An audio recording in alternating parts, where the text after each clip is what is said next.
Halo Bro Ari. Gimana kabarnya bro? Baik. Gitu udah lama kita ya? Udah lama bener. Di mana tadi? Biasa lah, muter-muter. Namanya juga pencari segenggam nafkah ya kan? Buat teman-teman yang belum tahu, Bro Ari ini nama panjangnya Ari Purwanto. Dia ini pemilik dari kedaipena.com. Bareng teman-teman. Ya, Bisa cerita dikit nggak, Bro? apa tuh? Lu kemudian tertarik bikin kedai pena? Aduh, ini ngomong serius nih. Tapi berjanjiannya ngomongnya santai-santai nih. Gimana nih kan? Kedai pena. Ya lu tau lah gimana sejarah. Boleh ngerokok kan? Boleh ya? boleh. Lu tau lah sejarahnya gue di media kan? Iya. Lu juga dulu sempet bareng kan kita kan di Iya. Aktual dulu kan. Habis itu sempet jalan sendiri-sendiri. Akhirnya ketemunya di jalanan juga. Dulu kedai pena itu identik banget ya dengan liputan-liputan yang alam. Emang lu suka naik gunung atau gimana sih? Atau lu punya histori sendiri? Ya, soal dari alam? zaman di Aktual kan gue sempet berapa kali kan konsul sama lu kan. Gue pengen naikin berita soal petualangan dan yang lain-lain gitu kan. Tapi kan karena dulu itu kita masih kerja ya sama orang ya. Jadi nggak terlalu maksimal gitu. Karena gue tuh tahun 2011 waktu awal-awal jadi 2009. Waktu di Rakyat Merdeka ya? Sebelum. Gue tuh sempet awal kan gue kan di koran Iya. di Depok kan. Nah dari situ gue ketemu sama teman-teman gue pegiat alam, jadi ngobrol-ngobrol sedikit. Bro, gimana lu kalau misalkan liput acara gua? Oke, Gitu. oke. Awalnya itu Nggak sengaja. Gimana? Lama-lama Kecelakaan sejarah ceritanya. gue langsung ngobrol sama temen gue, kayaknya seru juga ya kalau misalkan gue waktu itu kerja Iya. di bukan media online, media lah yang bergelut di alam. Apalagi waktu itu kan masih jarang banget literasi soal alam, nggak kayak sekarang kan sosmed sudah merajalela kan. Nah dari situ ke kunci di otak, mungkin yang itu yang dibilang sama orang kalau lu punya kemauan, punya keinginan, terus habis itu lu jadikan itu sebagai semangat, sebagai ada alam bawah sadar lu yang nanti kemudian ngedorong lu buat merealisasikannya. Iya. Pasca gua dari Aktual kan gua di Rakyat Merdeka tuh. Iya. Balik lagi Rakyat Merdeka. Nah, dari situ kantor gua tutup, gue bingung nyari kerjaan, akhirnya ya udahlah jalanin aja ya kan. Bismillah ya, Bro. Bismillah aja. Ya kan? Apalagi kan Nggak kerasa ya, udah berapa tahun ya kedai pena berarti sekarang ya? kalau 2020 4 tahun ya. Kita kemarin habis milad ke 4 bulan Maret. Nggak, emang passion lu itu dari awal memang di jurnalis atau memang Kalau sebelum di passion- sebelum di jurnalis kan banyak juga nih yang teman-teman karena ikut-ikutan ya jadi wartawan ya, Bro ya. Atau karena memang dulu lu memang mau jadi jurnalis atau memang lu mau bekerja di tempat lain nggak diterima kemudian? Banyak ya sebenarnya ya orang motivasinya ya. Ya tapi kalau gue sih sebenarnya awalnya memang dari zaman masih sekolah ya. Itu beberapa guru gue tuh dari zaman SD malah itu ngasih apresiasi gue tuh lebih karena gue bisa nulis. Waktu itu kan ada mata pelajaran bahasa Indonesia. Iya. Ada salah satu kalau lagi ujian tuh pasti ada mengarang bebas. Nah, gue pelajaran bahasa Indonesia itu rata-rata di atas rata-rata kawan-kawan. Wis, Gitu loh. sombong dikit nggak apa-apa. Ngomong dikit, Bang. Dan itu lagi itu jalan Tuhan lah ya. Iya. Itu jalan Tuhan ketika gua melanjutkan sekolah, SMP, SMA, itu yang kemudian masih terus terpaku sama di pala gua gitu kan. Kalau misalkan nulis sesuatu, ya gua harus kemudian bisa lepas gitu. Sampai akhirnya kuliah, gua ngambil FISIP. Terus habis itu lulus, ya pekerjaan gue pertama jadi wartawan. Padahal gue bukan anak jurnal. Jadi begitu-begitu kan. Jadi semacam ya memang jalan Tuhan sih meskipun gue nggak kuliah di jurnalistik, tapi kemudian gue bisa bekerja di tempat yang sesuai dengan passion gue. Terus kalau lu ngelihat kemudian fenomena media sendiri ya, ada sosmed, ada YouTube, ada Facebook dan segala macam. Buat media-media yang basisnya memang di basis jurnalistik ya. Menurut lu masih ada peluang nggak sih? Ya kalau belum pasti ada. Oke. Pasti ada. Karena yang membedakan jurnalisme sama non jurnalisme kan kode etik itu pertama. Iya, oke. Yang kedua kita diatur dalam undang-undang pers dan pola main kita kan jelas di situ. Jadi kalaupun memang kita bertahan, ya pasti bertahan. Tinggal bagaimana kita bisa menyesuaikan perubahan zaman aja sih. Terus kalau lu ngelihat sendiri dari beberapa berita sosmed nih, sekarang kan marak banget ya soal hoax ya. Dan gua kadang ngelihat, kadang yang termakan hoax itu bukan hanya orang-orang bodoh ya, mohon maaf ya. Kadang orang-orang cerdas, orang-orang pintar, bahkan kadang ada profesor segala macem. Tanpa dia melakukan sebuah perbandingan berita, verifikasi atau segala macam, begitu mereka terima satu berita misalnya melalui satu grup WA, mereka telan mentah-mentah. Lu ngeliat fenomena apa sih sebenarnya? Ya karena yang tadi gue bilang di awal 2010 ketika gue ngobrol sama temen gue, 2009-an, 2010-an, gue awal ngobrol sama temen gue pengen bikin bukan pengen bikin ya, pengen kerja di media. Dulu tuh nggak seperti sekarang gitu, orang bisa semua. Karena apa? Karena waktu itu sosmed sudah ada tapi belum besar. Gitu kan. Tapi ketika ada sosmed, orang dengan gampangnya membuat sesuatu, bahkan ketika membuat hoax, mereka bisa langsung kemudian menyebar. Apalagi ada klik share, itu yang menurut gue tuh salah satu. Cuman yang gua jadi pertanyaan itu, kenapa banyak orang-orang pintar juga kemakan hoax gitu loh? Padahal dia juga bisa misalnya melakukan sebuah verifikasi ya kan. Misalnya katakanlah misalnya gua dapat berita di grup WA. Kan seharusnya gua cari perbandingan misalnya dengan media-media mainstream yang lain atau apa segala macam. Ini enggak, mereka langsung share dan segala macam dan termakan misalnya dengan kondisi seperti itu. Ya makanya tadi gua belum selesai cerita. Sorry, ketika gua ngobrol sama temen gua, dulu sosmed belum begitu booming. Nah, 10 tahun kemudian 2020-an booming dan itu menjadi sebuah kebiasaan, Her. Nah, ketika semua sudah menjadi sebuah kebiasaan, apalagi yang nge-share itu teman kita, gitu loh. Kita pasti langsung percaya lah. Atau minimal temen gua nggak mungkin bohong dong. Misalkan lu nge-share hoax gitu loh. Terus habis itu gua bilang, wah nggak mungkin gua bilang si Eri bohong nih, kan, hoax. Minimal kalau gua harus konfirmasi dulu ke lu. Tapi kan di luar nggak seperti itu. Makanya kemudian yang menjadi itu yang nyambung ke pertanyaan lu sebelumnya, masih ada nggak sih ruang buat media massa? Ada. Karena media massa itu memberikan ruang itu dan bukan mewajibkan malah. Ketika sebuah media massa memberitakan sesuatu tapi nggak kemudian konfirmasi, cover buat set, ya silakan berkasus di Dewan Pers gitu. Gitu. Nah, hal ini yang kemudian tidak dimahfumi sama banyak orang gitu. Nah, makanya fungsi media selain juga untuk melakukan konfirmasi adalah memberitakan. Makanya kan sekarang banyak cek fakta. Minimal mengkonfirmasi apakah berita itu benar atau tidak. Gitu loh. Nah, hal-hal itu yang kemudian menurut gua menjadi ruang dibuat media massa untuk bisa bertahan sampai sekarang, bahkan ke depan, dan kemudian bisa juga ini menjadi sebuah titik balik bahwa media massa adalah sesuatu yang lebih ketimbang sosial media. Nah, di luar sebagai jurnalis sendiri, yang gua kenal kan lu juga sebagai aktivis lingkungan dan juga aktivis gerakan. Lu ngeliat gak sih dalam kurun waktu 5-6 tahun belakangan ini, kesannya kayaknya pemerintah gagap deh ngadepin hoax. Itu salahnya di mana sih? Padahal dengan segala tools yang mereka punya, seharusnya kan mereka nggak gagap ngadepin soal hoax.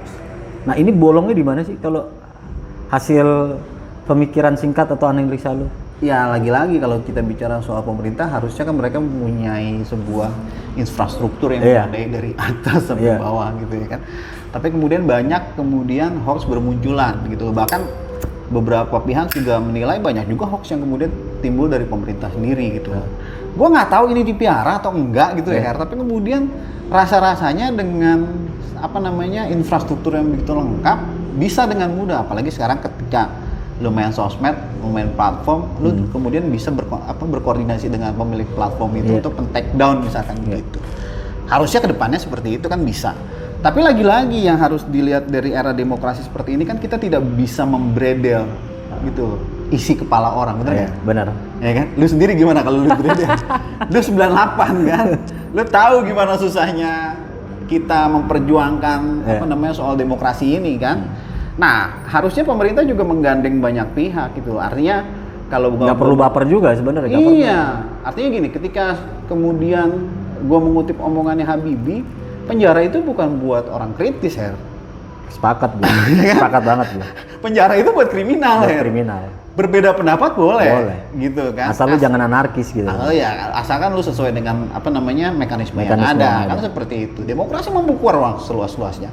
Dan dalam demokrasi menurut teorinya kan civil society, masyarakat sipil itu bisa kemudian menjadi penyeimbang pemerintah ya. Sepakat. Ya kan? Nah, ketika penyeimbang, eranya sekarang sudah sosmed, ya mereka bisa dong berkreasi dengan sosmed Dengan itu sosmed kan. ini. Tinggal bagaimana pemerintah itu bisa kemudian proaktif gitu loh. Sekalipun memang ada hoax atau sepertinya, harusnya mereka kemudian berupaya untuk mengklarifikasi. Kenapa demikian? Karena pemerintah punya alatnya, punya infrastruktur yang besar dari atas sampai bawah, dari tingkat tertinggi sampai tingkat terbawah. Atau ada fobia terkait misalnya ketika hoax ini kemudian tidak bisa diantisipasi atau tidak bisa diatasi segala macam. Lu percaya nggak sih bakalan ada kudeta? Jauh ya Di kalau bicara Indonesia soal kudeta ya, karena kan kudeta Misalnya timbulnya dari hoax apa segala macam, misalnya kayak di Indonesia. yang Mungkin itu ketakutan, analisa gue sih kayak gitu loh. Kalau analisa lu gimana? Ketakutannya kenapa mereka sampai sejauh itu? Karena kalau menurut gua ya kudeta panjang di Indonesia, Iya, kan diatur pasti. dalam undang-undang Iya. dasar kan? Undang-undang, Iya. undang-undang. Lu harus kemudian impeachment dulu, hak menyatakan pendapat dulu, dibawa ke MA dulu, kemudian dibalikin lagi ke DPR, panjang banget ke MPR kemudian gitu loh. Nah, kalau menurut gua ya gua nggak tahu lu kayak gimana kalau lu. Nggak, gue ngeliat misalnya pemerintah agak gagap dan mungkin kecenderungannya misalnya kenapa sih kemudian sedikit-sedikit terkait ITE apa dan segala macam ya. Gue berpikir kenapa sih harus takut misalnya ada orang yang kritis sama government dan segala macam. Dan gue yakin gerakan-gerakan seperti itu juga ketika mereka mau melakukan kudeta jauh banget gitu loh bro. Gitu loh. Orang sudah traumatik juga dengan kasus 98 kan. Dan 98, peristiwa 98 terjadi kan juga rentetannya panjang puluhan tahun bro. Iya. Apalagi ketika Soeharto berkuasa 32 tahun itu kan menjadi akumulasi. Kalau sekarang kan gue pikir sebenarnya nggak perlu takut juga sih pemerintah. Nggak perlu takut. Nggak perlu takut juga. Kenapa nggak perlu takut? Nggak perlu takut ya, biasa aja orang ngobrol aja. Ya orang kemudian protes nggak suka, yang namanya dalam sebuah rumah tangga namanya anak nggak cocok sama bapak aja banyak, bro. Ya kan? Apalagi dalam sebuah government. Artinya Pemerintahan. ketika terjadi perbedaan pendapat, Biasa aja sebenarnya. nggak usah. Iya, anak buahnya atau siapapun itu nggak perlu baper-baper juga gitu loh. Biasa-biasa aja. Biasa-biasa aja, bro. Ya kan? Bahwa ketika sebuah perbedaan pendapat itu kan bisa diselesaikan melalui dialektika sebenarnya. Ya. Apa memang kelemahan pemerintah kita seperti itu, Her ya? Kayaknya sih. Apalagi kan, ya kita pelajaran beberapa waktu kebelakangan gitu ya, banyak kemudian yang ditangkap gitu ya. Kalau menurut analisa lu, apakah mereka layak untuk ditangkap atau tidak? Kalau menurut gue sih enggak loh. Enggak ya? Enggak, karena ini terkait pemikiran. Gitu loh. Dan orang sekarang pun kalau misalnya katakanlah misalnya terjadi sebuah gerakan gelombang massa aksi atau aksi massa lah ya. Masyarakat juga berpikir kalau kayak sama tentara sama polisi lah bos. Takut juga kena benjut. Ya kan? Ya. Benjol-benjol ya kan. Nagas air mata apa segala macem. Orang takut juga gitu bro. Takut Ya juga. paling kalau toh misalnya ada riak-riak kecil ya, gesekan-gesekan kecil ya biasa aja gitu loh. Jadi hantu revolusi itu ada nggak sebenarnya? Orang udah ke bulan bro, masih ngomongin revolusi bro.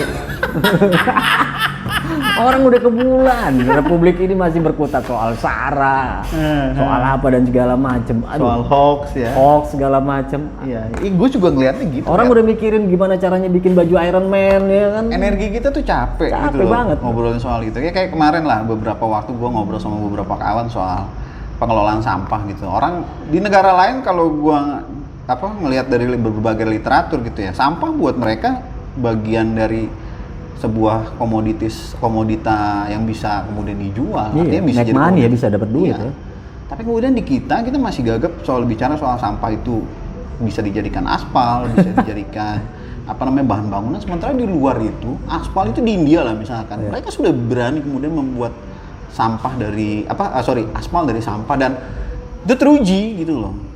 Ya nggak tahu kemudian ketika memakan waktu puluhan tahun atau waktu yang lama untuk kemudian menganalisis ini dampak jangka panjang seperti apa, kan itu butuh waktu juga kan. Tapi artinya mereka punya solusi terhadap permasalahan. permasalahan-permasalahan sosial ya. Permasalahan sosial, apalagi dengan kaitannya dengan, kalau gue kan basic gue kan memang di anak di lingkungan juga gitu kan. Makanya gue juga miris juga ya ketika melihat fenomena keadaan di Republik ini ya, terkait soal kondisi politik yang gonjang-ganjingnya makin kencang gitu ya. Padahal banyak masalah-masalah yang kemudian juga menjadi skala prioritas, misalnya yang tadi lu bilang soal sampah, lingkungan, ekonomi, ya kan, segala macam. Dan itu kan juga butuh situasi kondisi yang kondusif gitu. Iya. Yeah. Nah, gue melihat gini loh, ketika misalnya di satu sisi ada orang keras ya, kemudian diadu lagi dengan keras, batu ketemu batu ya pecah, bro. Dan itu menyita energi. Energi banget gitu loh. Publik. Ya gitu kan? loh. Dan inilah apa namanya? Dan contoh misalnya ketika kondisi begini jadi karut marut ya, kayak lu misalnya yang punya media kan, juga berimbas juga kan, lu cari iklan susah juga segala macam. Korporasi misalnya nahan, ya kan, gimana biar nggak gaji karyawan telat segala macam, sementara lu sendiri kan juga harus gaji orang gitu loh, terkait soal kue iklan misalnya segala macam. Ya kan, keganggu nggak lu kayak gitu? Gue masih punya Tuhan. Gue nggak pernah takut gitu loh kalau gue nggak makan, dan gue pernah ngerasain yang lebih susah dibanding sekarang. Okay. Ya kan? Tapi kan nggak setiap orang juga punya fighting spirit kayak lo gitu. Iyalah, bener lah, nggak setiap orang punya tingkat. Dan gue juga berada dalam titik ini juga melewati fase yang, lu tahu gue lah. Dulu gimana gue sangat berapi-api, dulu gimana gue sangat keras, sangat nggak tedeng aling-aling sama yang namanya idealisme. Tapi kan proses perjalanan waktu, ketika gue punya pasukan kan juga harus berpikir juga hal-hal yang kemudian realistis dan sebagainya. Makanya di gue ini, di kedai pena ini, kenapa gue sampai sekarang nggak mau menerima investor, karena itu juga ya, gitu loh. Karena gue masih yakin kalau idealisme sama realisme itu masih bisa jalan bareng. Ketika gue udah ngejual saham gue atau nerima invest dari luar, gue nggak tahu juga, Her. Tapi mungkin juga kayak Ulin Nusron juga gitu yang kemudian cabut dari Berita Satu. Tapi kalau misalnya ada investor juga bawa duit banyak juga, nggak nutup juga kan, bro? Ya itu loh, nantilah. Gitu loh. Kalau kemarin iyalah, beberapa tahun 4 tahun belakangan gue nolak investor banyak gitu ya. Tapi kalau untuk kedepannya gue bakal berubah, gue nggak tahu juga, karena gue juga nggak mau ngedaloin takdir juga. Nggak, di karir jurnalistik sendiri, lu punya nggak pengalaman yang dalam satu titik lu ngerasa sebuah liputan atau perjalanan hidup karir jurnalis lu, ketika lu wawancara si A, si B, atau lu pergi ke lokasi A atau B, ngerasa ini karya terbaik gua gitu? Mungkin bukan karya kali ya, cuman lebih ke ini hidup sih, namanya pelajaran hidup. Kalau gua ngeliat, gua punya satu narasumber yang sampai sekarang dari awal gua jadi wartawan sampai sekarang tuh masih gue pegang gitu. Gue sebut aja di sini namanya Reza Ramli gitu. Gue bukan mengidolakan gitu. Gue banyak belajar dari doi. Karena dia lebih gampang juga dihubungin kali ya. Nggak ngerti juga kalau dulu. Nggak pelit juga soal ngomong apa. Nggak, kalau gue nggak. Gue ngeliatnya gini. Gue banyak belajar dari dia. Belajar soal ekonomi makro, soal ekonomi mikro, bagaimana kemudian lu bisa kemudian bertahan di titik yang kritis sampai sekarang, tapi kemudian lu masih bisa hidup. Gue ngeliat dari situ, Her. Doi aja yang keras, Her, yang artinya diperhatiin sama rejim, pernah masuk penjara dan yang lain-lain gitu ya, lu masih bisa hidup, Her. Kenapa gue nggak bisa? Gitu loh maksud gue. Gue titik balik seperti itu, dan gue yakin ketika gue masih tetap berada dalam track yang benar, gue masih memperhatikan rakyat kecil, gue masih memperhatikan bagaimana idealisme, gue masih memperhatikan bagaimana agaris gue terhadap tetap berada di garis yang track yang benar. Gua rasa juga nanti Tuhan juga akan memberikan hadiah lah, gift buat kita. Kita hidup kan, kita kan hadiah, Her. Iya kan? Bener nggak? Lu nggak bisa sampai sekarang, lu kan lu jadi orang susah juga, lu sama kayak gua, Her. Sekarang lu punya kantor 3 lantai gitu, lu punya kopi shop di mana-mana, lu kan juga hadiah dari Tuhan. Hadiah dari Tuhan, Bos. Gitu loh, hadiah dari Yang Maha Kuasa. Tinggal kita bagaimana nikmatin dan hidup. Dan gue tahu gimana lu susah, ya, gimana lu ngedrop waktu lu bikin moneter. Gue ada di situ, ya. Gue ngebantuin lu gitu loh. Dan gue rasa lu juga punya hal yang sama kayak gue, perspektif yang sama terhadap apa itu sih hidup. Nah, di fase kita ini kan bukan lagi fase bagaimana kita buat hebat-hebatan jurnalistik. Tapi gimana caranya kita bisa bermanfaat buat orang, kan begitu? Sepakat. Gue sepakat itu. Ketika lu ngerasa gitu ya, gue hebat-hebatan, terus habis itu gue karya gue paling bagus, gue pernah merasakan fase itu gitu kan. Tapi gue kesini-sini, ngapain gue hebat-hebatan sih? Gitu loh. Ujung-ujungnya apa sih? Jumawa. Ketika lu jumawa, lu ngeremehin orang, Her. Bener gak? Ini gue yang gue alami. Iya. Gue nggak tahu lu kayak gimana lu dalam fase jurnalistik. Lu lebih lama dibanding gue. Lu 2000-an lebih. Iya. Gue 2005-an, 2006 gue masuk di Gue kenal jurnalistik itu 99 gue. Udah 9. Belajar Masih jurnalistik. majalah kan dulu, Iya. kita koran kan? Masih majalah koran. Ngerasa deadline, dikejar deadline kita kan ngerasa kan dulu. Kata-katain mau redaktur, Bro. Bo, di luar itu gue cukup menarik juga. Gue kenal lu lama dan kebetulan gue juga punya coffee shop ya. Gue perhatiin lu juga seneng bener kopi hitam ya, tanpa gula. Nah. Emang ada sensasinya ya? Nggak tahu ya, gue kalau ngerasa ngopi, gue tuh orang yang sangat simple. Ketika gue ngerasa nyaman, kopi hitam tuh menurut gue gimana ya, nyambung banget sama rokok, Her. Walaupun nggak ada gulanya gitu. Karena sensasinya, Her. Gitu loh. Ketika gue ngerokok, ngopi hitam asik gitu loh. Beda sama kopi manis gitu loh. Atau campur susu segala macam ya. Ya itu gue apa ya, ya karena lu aja gue jadi nyobain kopi 98 yang apa, kopi susu plus Gula aren. Gula. Yang lagi fenomenal sekarang. Kalau sebelum-sebelumnya gue nggak tahu, Her. Dan menurut gue ngopi itu hangat, diseruput, nggak ada kopinya sih. Coba deh, lu pesenin deh. Lu kan punya kopi shop nih. Tarda, gue panggilin. Tata. Jadi itu Jalan ketika lu nyeruput, itu enak banget, Her. Itu kalau katanya Bini Ramdhani temen lu nih, ya kan? Dari situ kita bisa mikir yang lebih jauh, bahkan bisa revolusi kalau kata doi. Ya Bang Bini ya kalau gitu, Bang. Begitu. Tapi lu kalau minum kopi lu bisa sehari bisa berapa kali, Bro? Nggak, gue nggak edik sih kalau Nggak kopi. edik ya? Nggak edik gue. Gue paling banyak tuh 2-3 gelas lah, dan itu ketika gue nongkrong. Kalau gue di rumah bahkan gue bisa nggak ngopi sehari. Kayak gitu loh. Bahkan ya itu tadi, karena kan kalau ngopi nggak pakai rokok. Lu pernah ketemu petani kopi? Pernah gue ngopi kopi. Menurut lu gimana mereka itu? Ya gimana ya? Yang dibilang susah-susah apa tuh? Habis.